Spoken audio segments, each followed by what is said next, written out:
Hello दोस्तों, अगर गाड़ी चलाते समय पिछला ब्रेक मारते हैं तो घर घर की बहुत ज़्यादा साउंड आती है।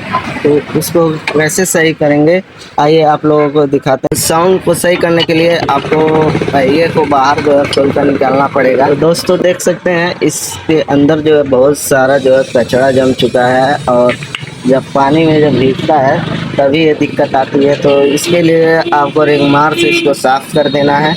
अच्छी तरह से साफ़ करके फिर ऐसे इसको बांध देंगे, साउंड जो है सही हो जाएगी। ब्रेक शू जो है चेंज कराने की कोई ज़रूरत नहीं है, सफाई कर देंगे, आवाज़ जो है सही हो जाएगी।